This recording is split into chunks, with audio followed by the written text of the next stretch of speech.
नमस्कार दोस्तों, स्वागत है आपका जीके सुपर 30 के यूट्यूब चैनल में। मेरा नाम है रानी किरार और मैं आपके लिए हिंदी की कुछ वीडियोस इसी चैनल पे लाती रहूँगी। और आज हम भाषा पहला टॉपिक पढ़ेंगे हिंदी का। तो हिंदी से एग्ज़ाम में जितने भी क्वेश्चन आते हैं, जितने भी हिंदी से रिलेटेड हर एग्ज़ाम में क्वेश्चन बनते हैं, उनसे रिलेटेड हम हर टॉपिक को यहाँ पे पढ़ेंगे। चाहे वो MPSI हो, MPPSC हो, व्यापम हो, कांस्टेबल, जेल प्रहरी, किसी भी एग्ज़ाम में हिंदी से रिलेटेड जो परेशानी स्टूडेंट्स को देखनी पड़ती है, हम उन्हीं से रिलेटेड हर टॉपिक यहाँ पे पढ़ेंगे ताकि स्टूडेंट की सारी प्रॉब्लम्स हल हो सकें। देखिए, तो पहला टॉपिक है हमारा भाषा। भाषा क्या होती है? भाषा यानी लैंग्वेज होती है। यहाँ पे हम भाषा के बारे में पढ़ेंगे कि भाषा होती क्या है, उसका विकास क्रम क्या होता है, आदि के बारे में हम पढ़ेंगे। तो देखिए, भाषा क्या होती है? भाषा एक प्रकार का साउंड होता है, यानी ध्वनि होती है, या फिर जिसे हम कहें आवाज़। तो भाषा शब्द कहाँ से लिया गया है? भाषा शब्द भास नामक धातु से लिया गया है। संस्कृत की भास धातु से लिया गया है, जिसका अर्थ होता है किसी भी प्रकार की ध्वनि या आवाज़, जिसे हम कह सकते हैं। ठीक है, समझ आया आपको?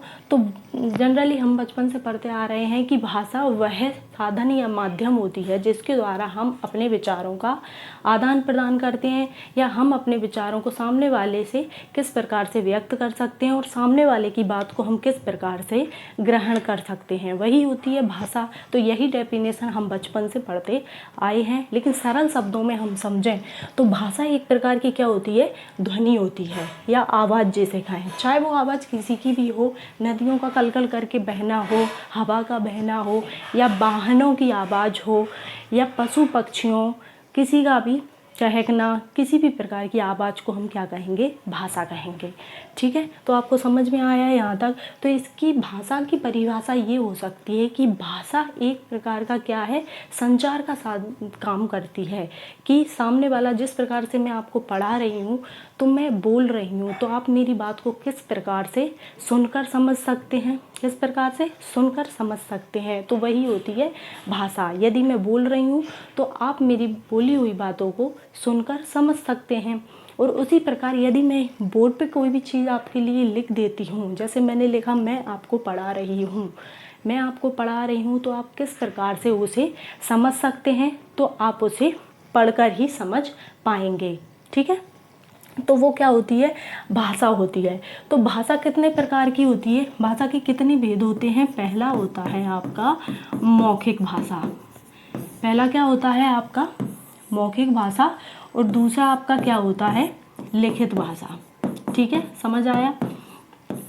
भाषा के दो भेद होते हैं, पहला होता है मौखिक और दूसरा होता है आपका लिखित। ठीक है, तो यहाँ पे समझिए कि मौखिक भाषा क्या होती है। मौखिक भाषा वह भाषा होती है जिसमें सामने वाला जो बोलता है वो दूसरा व्यक्ति सुनकर ही समझ सकता है। ठीक है, मौखिक भाषा कौन सी होती है?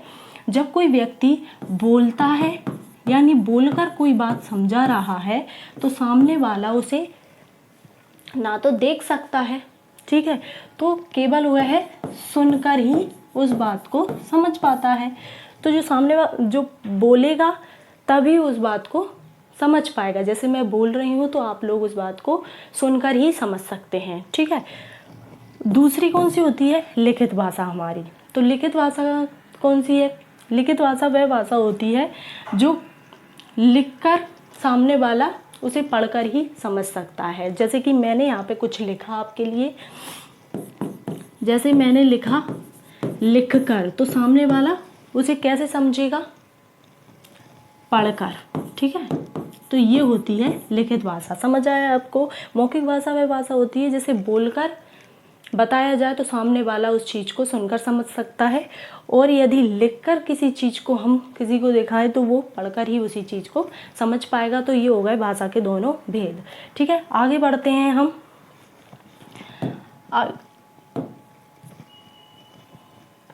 वैसे तो भाषा के दो ही भेद होते हैं, लेकिन अधिकतर कई जगह पे देखने को मिलता है कि भाषा का एक सांकेतिक आंगिक भेद भी होता है, जो कि जब एग्जाम में क्वेश्चन पूछा जाता है कि भाषा के कितने भेद होते हैं, तो आपको जनरली दो ही टिक करना है।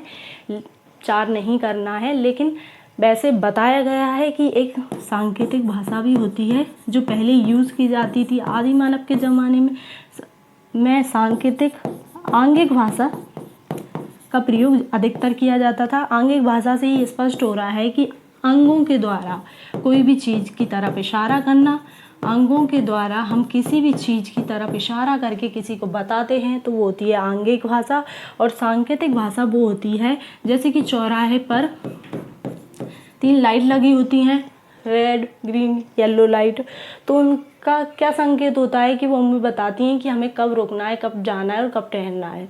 ठीक है, तो ये हो जाती है हमारी सांकेतिक भाषा। और जब कभी हम रोड पे कहीं जाते हैं तो हमें एक क्रॉस का खतरे का साइन दिखाई देता है कि यहाँ, उसका मतलब होता है कि यहाँ खतरा है, इसके आगे नहीं जाना है, डेंजर है, तो वो होती है हमारी सांकेतिक भाषा। कहने का अर्थ ये है कि सांकेतिक भाषा और आंगिक भाषा वो ऐसी भाषाएं होती हैं जो कि अंगों के द्वारा और किसी संकेतों के माध्यम से हमें कुछ बताना चाहती हैं। ठीक है, लेकिन इनको एग्ज़ाम में हमें 4 टिक नहीं करना है, हमको ऑप्शन 2 ही टिक करने हैं। ठीक है, चलिए आगे बढ़ते हैं हम। आगे हमारा दूसरा टॉपिक है भाषा परिवार। भाषा परिवार यानी जो हम भाषा के कितने परिवार होते हैं। ठीक है, भारत में कितने परिवार बताए गए हैं भाषा के? भाषा परिवार जिनके अंदर भाषाएं आती हैं, ठीक है, वो होते हैं भाषा परिवार। तो भारत में 4 प्रकार के भाषा परिवार हैं। कितने हैं? 4 भाषा परिवार हैं। ठीक है, कौन कौन से हैं? पहला है हमारा भारोपीय भाषा परिवार। पहला कौन सा है? हमारा भारोपीय भाषा परिवार। दूसरा है हमारा द्रविड़ भाषा परिवार। ठीक है, तीसरा है हमारा ऑस्ट्रिक भाषा परिवार और चौथा है हमारा चीनी तिब्बती। ठीक है, ये 4 प्रकार के भाषा परिवार हमारे आते हैं। इन्हीं के अंदर कई प्रकार की भाषाएं आती हैं। ठीक है, तो भारोपीय भाषा परिवार कौन सा भाषा परिवार होता है? इसके अंदर हमारी हिंदी भाषा भी आती है और कई प्रकार की भाषाएं भी आती हैं। तो भारोपीय भाषा परिवार के अंदर लगभग 73% लोग आते हैं जो इन भाषाओं का प्रयोग करते हैं, जो भारोपीय परिवार के अंदर आती हैं। तो ये भारोपीय परिवार लगभग 73% लोग इसके अंतर्गत आते हैं। ठीक है, ये सबसे बड़ा भाषा परिवार होता है। क्या होता है? ये सबसे बड़ा भाषा परिवार होता है भारोपीय भाषा परिवार। दूसरा है द्रविड़। इसमें कितने प्रतिशत लोग आते हैं? 25% लोग इस भाषा परिवार के अंतर्गत आते हैं, जो इन भाषाओं का प्रयोग करते हैं, जो द्रविड़ भाषा परिवार के अंतर्गत आती हैं। तीसरा है ऑस्ट्रिक भाषा परिवार। इसको बोलने वालों का प्रतिशत 1.3% लोग ही इस भाषा परिवार के अंतर्गत आते हैं, ऑस्ट्रिक भाषा परिवार। चौथा है चीनी तिब्बती। इसके अंतर्गत 0.7% लोग ही इस भाषा परिवार के अंतर्गत आते हैं। तो इससे स्पष्ट हो रहा है कि ये जो भाषा परिवार है ये सबसे बड़ा भाषा परिवार है, क्योंकि इसमें 73% लोग इस भाषा परिवार के अंतर्गत आते हैं। और चीनी तिब्बती जो है ये सबसे छोटा, ये क्या है? सबसे छोटा भाषा परिवार है। ठीक है, तो जब एग्जाम में क्वेश्चन बनता है तो इसी प्रकार से बन जाएगा कि सबसे बड़ा भाषा परिवार कौन सा है, तो आप टिक करेंगे भारोपीय भाषा परिवार। और सबसे छोटा भाषा परिवार कौन सा है? चीनी तिब्बती। ठीक है, क्योंकि इसके अंदर 0.7% लोग ही आते हैं। ठीक है, आगे बढ़ते हैं। आगे समझ आया आपको? अगला है हमारा हिंदी का विकास। हिंदी का विकास किस प्रकार हुआ? ठीक है, हिंदी शब्द की उत्पत्ति कहाँ से हुई है? जो ये हिंदी शब्द है, हिंदी शब्द की उत्पत्ति कहाँ से हुई है? ये रिलेटेड है सिंधु नदी से। ठीक है, पहले जब हमारे देश में विदेशियों का आना जाना रहता था, ईरानियों का, फारसी लोगों का आना जाना रहता था, तब यहाँ पर सिंधु नदी के तट पे वो सिंधु द्वार के द्वारा अंदर आते थे। ठीक है, सिंधु द्वार से हमारे भारत में एंटर किया, उन्होंने प्रवेश किया। तो जब वो सबसे पहले सिंधु नदी के तट पर आए, वहाँ पे उन्होंने घूमे फिरे, तो इस सिंधु नदी के ही नाम पर हमारी हिंदी को उन लोगों ने क्या पुकारा? हिंदू। हिंदू कह के उन्होंने पुकारा। यानी जो सिंधु शब्द है, सिंधु को उन्होंने हिंदू में चेंज कर दिया, हिंदू में उन्होंने परिवर्तित कर दिया, यानी सा जो है वो हा में परिवर्तित हो गया और जो धा शब्द है वो दा में परिवर्तित कर दिया। तो सिंधु से वो लोग क्या बुलाने लगे, हिंदू बुलाने लगे। और फिर वही हिंदू शब्द आगे जाके क्या बनना, हिंद। और फिर इसमें बड़ी ई की जो मात्रा होती है, यानी बड़ी ई प्रत्यय लगा के हमारे हिंदी शब्द का क्या हुआ, निर्माण हुआ, हिंदी शब्द की उत्पत्ति हुई। ये माना जाता है कि हिंदी शब्द की उत्पत्ति कहाँ से हुई है, सिंधु शब्द से हुई है। ठीक है, आया आप लोगों को समझ में। आगे पढ़ते हैं हम, हिंदी का विकास किस प्रकार हुआ। आप हिंदी शब्द की उत्पत्ति सिंधु शब्द से हुई है, लेकिन अब हिंदी का विकास किस प्रकार हुआ। तो सबसे पहले जो हमारी पुरानी भाषा थी वो क्या थी, संस्कृत थी। संस्कृत भाषा से ही आगे जाके हिंदी भाषा का विकास हुआ। तो संस्कृत को क्या माना जाता है, संस्कृत को हिंदी भाषा की जननी माना जाता है, जिसे कहते हैं आदि जननी, यानी माता। ठीक है, और जो हमारी हिंदी भाषा है वो संस्कृत की क्या मानी जाती है, बड़ी बेटी। ठीक है, क्या मानी जाती है, बड़ी बेटी मानी जाती है। यानी सबसे पुरानी जो भाषा है वो संस्कृत भाषा है, जिसे आदि जननी कहते हैं हिंदी की। ठीक है, फिर संस्कृत भाषा के भी दो भागों में इनको बांटा गया था संस्कृत भाषा को। पहली कौन सी थी, वैदिक संस्कृत, और दूसरी थी लौकिक संस्कृत। तो वैदिक संस्कृत जो होती थी वो हमारे पुराने वेदों के लिए प्रयोग की जाती थी या ग्रंथों के लिए प्रयोग की जाती थी, वैदिक संस्कृत। और जो दूसरी थी लौकिक संस्कृत। पहली कौन सी थी हमारी, वैदिक संस्कृत, और दूसरी थी हमारी लौकिक संस्कृत। दो भागों में इसे बांटा था। तो जो वैदिक संस्कृत होती थी वो वेदों के लिए प्रयोग की जाती थी, और जो लौकिक संस्कृत होती थी वो आम लोग बोलचाल की भाषा में इसको प्रयोग करते थे। ठीक है, समझ आया। इसके आगे फिर क्या हुआ, संस्कृत से फिर पाली का निर्माण किया गया, पाली भाषा का। तो पाली में किसने अपने उपदेश दिए हैं, भगवान बुद्ध ने। भगवान बुद्ध के सारे उपदेश हमारे किस में है, पाली भाषा में है। ठीक है, फिर आगे जाके प्राकृत भाषा का विकास हुआ। प्राकृत भाषा में किसके उपदेश हैं, भगवान महावीर के। भगवान महावीर के सारे उपदेश प्राकृत भाषा में। इसके बाद आगे जाके अपभ्रंश का निर्माण हुआ। अपभ्रंश से अवहट्ट, और अवहट्ट से जाके हमारी हिंदी का निर्माण हुआ। यहाँ पे आया हिंदी का विकास, यहाँ पे जाके हुआ। कहाँ से, संस्कृत, पाली, पाली से प्राकृत, अपभ्रंश, अवहट्ट, और फिर हिंदी का विकास हुआ हमारा।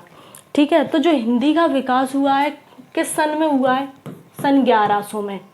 ठीक है, सन 1100 ईस्वी में हिंदी का विकास हुआ है। ठीक है, तो ये बताइए कि हिंदी का प्रथम महाकाव्य कौन सा है। अधिकतर लोगों को पता नहीं होता है कि हिंदी का प्रथम महाकाव्य कौन सा है। तो देखिए, हिंदी का प्रथम महाकाव्य है पृथ्वीराज रासो।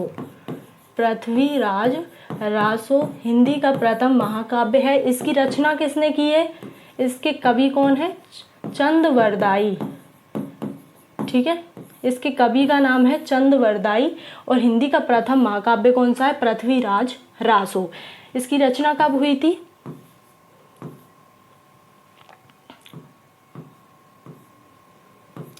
91 में हुई थी, सन 1191 में। ठीक है, इसकी रचना कब की गई थी, सन 1191 में, क्योंकि हिंदी का विकास हुआ था 1100 में और फिर प्रथम महाकाव्य की रचना हुई थी 1191 में। किसने की है, चंदवरदाई ने। ठीक है, चंदवरदाई ने जो पृथ्वीराज रासो की रचना की है, ये किसके, पृथ्वीराज चौहान के जीवन चरित्र का इसमें इन्होंने वर्णन किया है। जो पृथ्वीराज चौहान राजा थे उनके जो पूरे जीवन का वर्णन पृथ्वीराज रासो महाकाव्य में इन्होंने किया है। और ये चंद्रवरदाई जो थे वो कौन थे, वो पृथ्वीराज चौहान के ही बचपन के मित्र थे और उनके राज्य के राजकवि भी थे। कौन थे, राजकवि जिन्हें कहते हैं, जो कि कविताएं लिखते हैं या रचनाएं करते हैं, वो होते हैं राजकवि। जो पृथ्वीराज चौहान के राजकवि थे चंद्रवरदाई। ठीक है, जो कि उनकी सेना को और कहानियां भी सुनाया करते थे युद्ध में जाते समय। ठीक है, उनको कविताएं सुनाते थे, वीर रस की कविताएं, जिससे उनकी सेना का क्या हो, मनोबल बढ़े, उनका उत्साह बढ़े। ठीक है, इतना समझ आया आपको? आगे बढ़ते हैं हम। आगे देखिए, व्याकरण। तो व्याकरण क्या होता है इसके बारे में जानेंगे। व्याकरण क्या होता है? व्याकरण यानी क्या होती है? ग्रामर, ठीक है, जिसे कहते हैं इंग्लिश में ग्रामर, और हिंदी में इसे कैसे समझेंगे? ये एक प्रकार का शास्त्र होता है या विद्या जिसे कहेंगे, शास्त्र या विद्या। तो इसकी परिभाषा क्या बताई जाती है कि व्याकरण वह शास्त्र है जिसके द्वारा हमें भाषा के शुद्ध रूप का ज्ञान होता है। यानी व्याकरण की ज़रूरत हमें कब पड़ी? भाषा को शुद्ध रूप में लिखने और पढ़ने के लिए, ताकि सामने वाला समझ सके। क्योंकि जब हिंदी भाषा का विकास हुआ था तो उसमें कई प्रकार की क्या थी? अशुद्धियाँ थीं, कई प्रकार की अशुद्धियाँ और त्रुटियाँ पाई गई थी। तो उन त्रुटियों को समाप्त करने के लिए, खत्म करने के लिए हमें किसकी ज़रूरत पड़ी? व्याकरण की ज़रूरत पड़ी। इसलिए व्याकरण को ये कह सकते हैं कि व्याकरण एक प्रकार का शास्त्र है या विद्या है जिसके द्वारा ही क्या होता है? हिंदी की अशुद्धियों को समाप्त किया गया है, ठीक है। तो व्याकरण की परिभाषा को किस प्रकार जानेंगे कि व्याकरण वह शास्त्र है जिसके द्वारा हम हिंदी भाषा की सारी अशुद्धियों को दूर कर पाए हैं और जिसके द्वारा ही हिंदी भाषा का शुद्ध रूप में विकास हो पाया है, ठीक है। आया समझ में इतना? तो व्याकरण एक प्रकार का शास्त्र या विद्या कहा जाता है। तो आगे पढ़ेंगे भाषा। यानी मैंने आपको बताया था, भाषा यानी क्या होती है? ध्वनि, ठीक है, किसी प्रकार की आवाज़। भाषा यानी क्या होती है? ध्वनि और आवाज़ होती है, ठीक है। किसी भी प्रकार का साउंड हो, जैसे एक बच्चा एक साउंड अपने मुख से निकालता है माँ करके स्टार्टिंग में, तो वो भी क्या होती है? भाषा होती है, ठीक है। तो वही भाषा क्या होती है आगे चल के? उसे क्या बोलते हैं? अक्षर। वही भाषा क्या होती है? वही ध्वनि अक्षर कहलाती है, ठीक है। और उसी अक्षर का जो लिखित रूप होता है, उसी अक्षर का लिखित रूप क्या होता है? वर्ण होता है। अक्षर का लिखित रूप क्या होगा? वर्ण होगा। जैसे कोई भी एक वर्ण हो, चाहे वो का, खा, गा या घा, कोई भी एक वर्ण हो जिसके टुकड़े नहीं किए जा सकते। जब वो एक अक्षर है तो उसके टुकड़े नहीं कर सकते हम, ठीक है। तो वही होता है वर्ण, ठीक है। फिर आगे शब्द। शब्द क्या होता है? वर्णों से मिलकर बने होते हैं शब्द। वर्णों से मिलकर बने होते हैं शब्द, यानी दो या दो से अधिक वर्ण हो सकते हैं कोई भी। जैसे कि मैंने लिखा कमल, ठीक है, कमल लिखा मैंने, चम्मच, डलिया, कोई भी नाम। तो इसमें देखिए कितने वर्ण हैं? कामल 3 वर्ण, इसमें चम्मच। इसी प्रकार कई प्रकार के शब्द होते हैं जो 2 या 2 से अधिक वर्णों से मिलकर बने होते हैं, ठीक है। तो इसकी परिभाषा क्या हो जाएगी? 2 या 2 से अधिक वर्णों से मिलकर बने हुए एक सार्थक शब्द को या पद को, इसका दूसरा नाम क्या होता है? पद भी होता है। सार्थक पद को क्या बोलेंगे? शब्द कहेंगे, ठीक है। फिर आगे जाके वाक्य। वाक्य क्या होता है? वाक्य शब्दों से मिलकर बने होते हैं। वाक्य शब्दों से मिलकर क्या बने होते हैं? वाक्य, ठीक है। आया समझ? तो ये होता है वाक्य की परिभाषा, ठीक है। आगे बढ़ते हैं हम। आगे क्या है? लिपि। लिपि के बारे में क्या समझेंगे हम? लिपि क्या होती है? लिपि क्या होती है? लिपि एक प्रकार की क्या होती है? स्क्रिप्ट, ठीक है, या हिंदी में कहेंगे जैसे चिन्ह एक प्रकार के, ठीक है।